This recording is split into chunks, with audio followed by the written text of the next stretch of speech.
ناظرین کی خدمت میں سلام و آداب۔ آپ دیکھ رہے ہیں وائس آف لداخ۔ آج منگل ہے، فروری کی 25 اور شعبان کے 26 تاریخ۔ آج کی تازہ ترین خبروں کو لے کر میں سعید ہاشم رضوی حاضر۔ ناظرین سے گزارش ہے کہ تازہ ترین خبروں اور حالات و واقعات سے باخبر رہنے کے لیے ہمارے چینل کو سبسکرائب کریں اور خبریں آخر تک ضرور دیکھیں۔ آپ دیکھ رہے ہیں آپ کا پسندیدہ news channel Voice of Ladakh.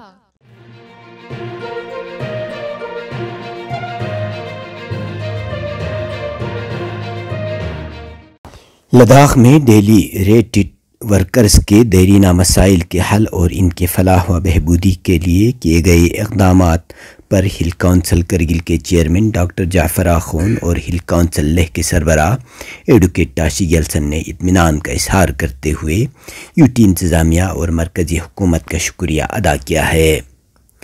دونوں رہنماؤں نے الگ الگ پریس ریلیز اور بیانات میں لداخ کے مختلف سرکاری محکموں میں کام کرنے والے تقریباً 1900 ڈیلی ریٹڈ ورکرز کو اس پیش رفت پر مبارکباد دی ہے۔ انہوں نے کہا ہے کہ اس فیصلے سے مذکورہ ورکرز کو وہ تمام سہولیت فراہم کی جائے گی جو ایک کلاس 4 ملازم کو دستیاب ہوتی ہیں۔ تاہم دونوں لیڈروں نے مزید تفصیلات فراہم نہیں کی، جس کے باعث یہ واضح نہیں ہو سکا کہ آیا ڈیلی ریٹڈ ورکرز کی تنخواہیں اور پینشن بھی کلاس 4 ملازمین کے مساوی ہوں گی یا نہیں۔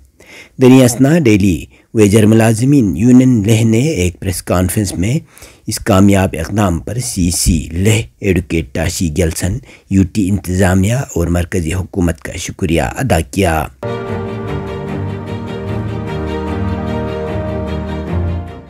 لداخ خود مختار پہاڑی ترقیاتی کونسل کرگل کے سربراہ ڈاکٹر جعفر آخون نے لداخ کے یونین ٹیریٹری میں سمگرہ اساتذہ کے حوالے سے یکساں پالیسی کی ضرورت پر زور دیا۔ انہوں نے کہا کہ تعلیمی انتظامات کی بنیاد پر تمام اضلاع کے لیے یکساں ضوابط ہونے چاہیے۔ ڈاکٹر آخون نے کہا کہ ایک ہی یونین ٹیریٹری میں دو مختلف اصول نہیں ہو سکتے۔ اگر ضلع لیہ میں اساتذہ کی خدمات جاری رکھی جا رہی ہیں تو کرگل میں بھی ایسی پالیسی کا اطلاق ہونا چاہیے۔ مختلف اضلاع کو الگ الگ پالیسیوں کے تحت نہیں چلنا چاہیے۔ سی نے اس بات پر روشنی ڈالی کہ محکمہ تعلیم کے سیکرٹری کی جانب سے ایک حکم جاری کیا گیا تھا جس کے تحت دونوں اضلاع کو تدریسی اسامیوں کو دوبارہ مشتہر کرنے کی ہدایت دی گئی ہے۔ ڈاکٹر آخون نے کہا کہ کرگل پہلے ہی اس ہدایت پر عمل کر رہا ہے اور اب ضلع لیہ کی جانب سے بھی اس نوعیت کی کارروائی متوقع ہے۔ انہوں نے مزید کہا کہ ہم جو بھی اقدامات کر رہے ہیں وہ سمگرہ تعلیمی اصولوں کے مطابق ہیں۔ اسکولوں میں عربی زبان کو بطور مضمون شامل کرنے کے معاملے پر گفتگو کرتے ہوئے ڈاکٹر آخون نے بتایا کہ یہ مسئلہ یونین ٹیریٹری انتظامیہ کے ساتھ زیر بحث آیا ہے۔ انہوں نے امید ظاہر کی کہ حکام عربی زبان کے روزگار کے امکانات اور ثقافتی اہمیت کو مد نظر رکھتے ہوئے مثبت رویہ اپنائیں گے۔ تاہم سی نے اسکول کے بچوں پر زبانوں کے اضافی بوجھ کے حوالے سے بھی احتیاط برتنے کی ضرورت پر زور دیا۔ انہوں نے کہا کہ اگرچہ عربی زبان کی شمولیت اہم ہے، لیکن ہمیں یہ بھی دیکھنا ہوگا کہ اس سے طلبہ پر غیر ضروری دباؤ نہ پڑے۔ یہ بیانات تعلیمی پالیسی کے حوالے سے ایک متوازن نقطہ نظر کی نشاندہی کرتے ہیں جس میں معیاری تعلیم، زبانوں کے تدریس اور طلبہ کی فلاح و بہبود کو یکساں اہمیت دی جا رہی ہے۔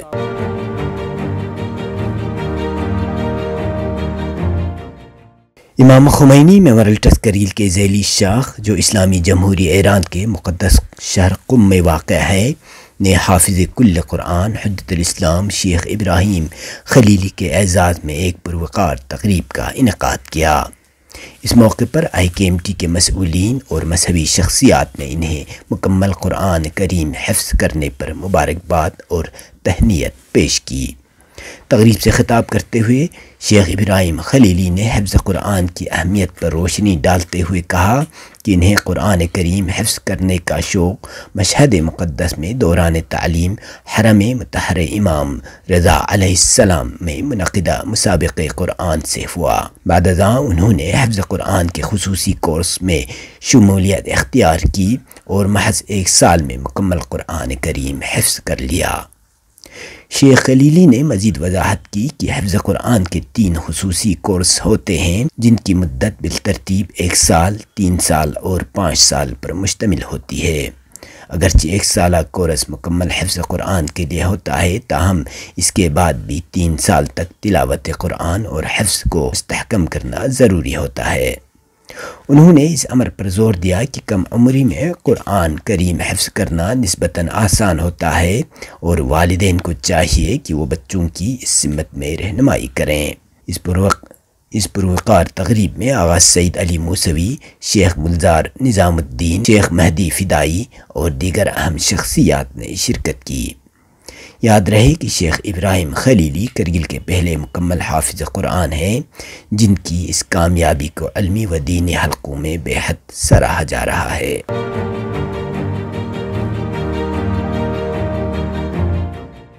محکمہ موسمیات نے جموں و کشمیر اور لداخ میں جاری طویل خشک موسم کے خاتمے کی خوشخبری سناتے ہوئے آئندہ 3 دنوں تک شدید برف باری کی پیش گوئی کی ہے۔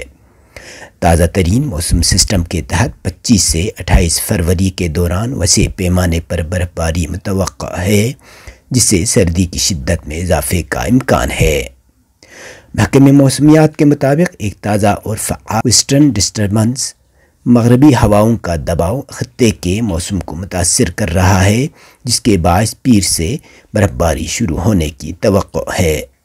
اس سسٹم کے تحت کشمیر اور لداخ کے بیشتر علاقوں میں معتدل سے شدید برف باری ہو سکتی ہے جو روزمرہ زندگی کو متاثر کر سکتی ہے۔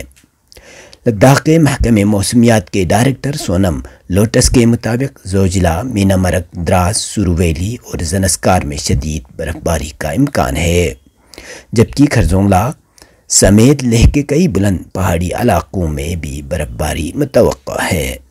حکام نے عوام کو غیر ضروری سفر کرنے سے گریز کرنے کی ہدایت کی ہے، خاص طور پر زوجلا، خرزونگلا اور پینزلا جیسے بلند پہاڑی دروں میں احتیاط برتنے کی تاکید کی گئی ہے۔ مسلسل برف باری کے سبب بلند علاقوں میں برفانی تودے گرنے کا خطرہ بھی بڑھ گیا ہے، جس کے پیش نظر مسافروں اور مقامی آبادی کو محتاط رہنے کی ہدایت کی گئی ہے۔ ڈپٹی کمشنر کرگل کے دفتر سے بھی ایڈوائزری جاری کی گئی ہے جس میں کہا گیا ہے کہ کرگل کے بلند مقامات پر شدید برف باری کے باعث سری نگر کرگل ہائی وے اور زنسکار کرگل ہائی وے بند ہو سکتی ہے، جبکہ پہاڑی راستے ناقابل عبور ہو سکتے ہیں۔ عوام کو موسم کی صورتحال پر نظر رکھنے اور کسی بھی ہنگامی صورتحال میں متعلقہ اداروں سے فوری رابطہ کرنے کا مشورہ دیا گیا ہے۔ دوسری جانب کشمیر اور لداخ کے کسان اس برف باری کا شدت سے انتظار کر رہے تھے کیونکہ مسلسل خشک موسم کے باعث پانی کی قلت اور خشک سالی کے خدشات بڑھ گئے تھے۔ اسی وجہ سے مساجد اور دیگر مذہبی مقامات پر بارش اور برف باری کے لیے خصوصی دعائیں بھی کی جا رہی تھیں۔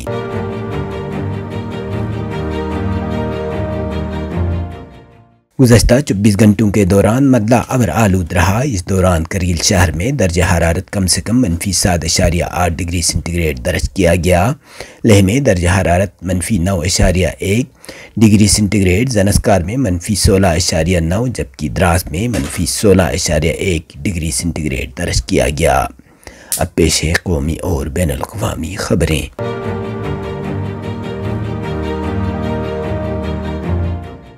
بین الاقوامی میڈیا کے مطابق 20 سال میں پہلی مرتبہ اسرائیلی ٹینک مغربی کنارے میں تعینات کر دیے گئے ہیں۔ مغربی کنارے کے شمالی حصے سے 40,000 فلسطینی شمال میں پناہ گزین کیمپوں سے نقل مکانی کر گئے، جبکہ اقوام متحدہ نے بھی 40,000 پناہ گزینوں کی نقل مکانی کی تصدیق کی ہے۔ اقوام متحدہ کے مطابق سن 2000 کی فلسطینی مزاحمت میں شدت کے بعد یہ صہیونی فوج کا مغربی کنارے میں سب سے بڑا آپریشن ہے۔ یہودی آباد کاروں کی جانب سے فلسطینی علاقوں میں گھسنے اور حملہ کرنے کے واقعات میں بھی اضافہ دیکھنے میں آیا ہے۔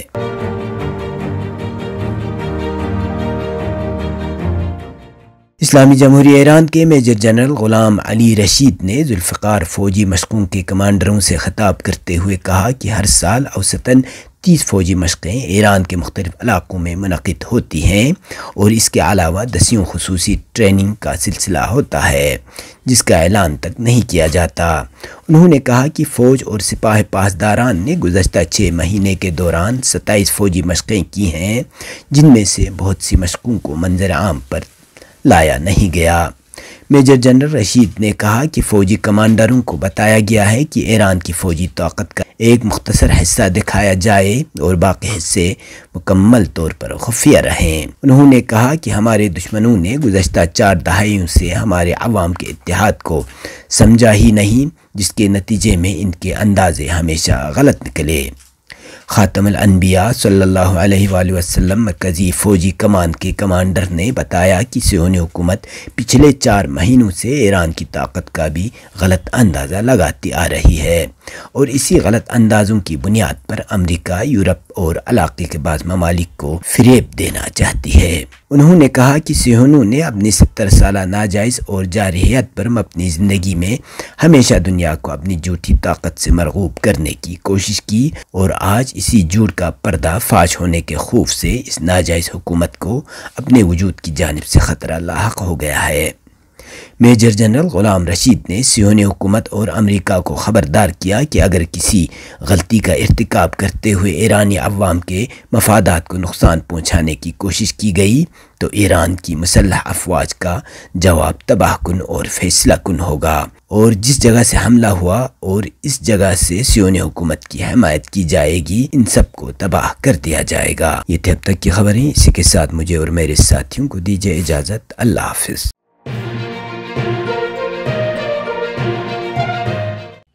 مقامی، قومی اور بین الاقوامی خبروں سے باخبر رہنے کے لیے چینل کو لائک، شیئر اور سبسکرائب کریں، ساتھ ہی بیل آئیکن دبانا نہ بھولیں۔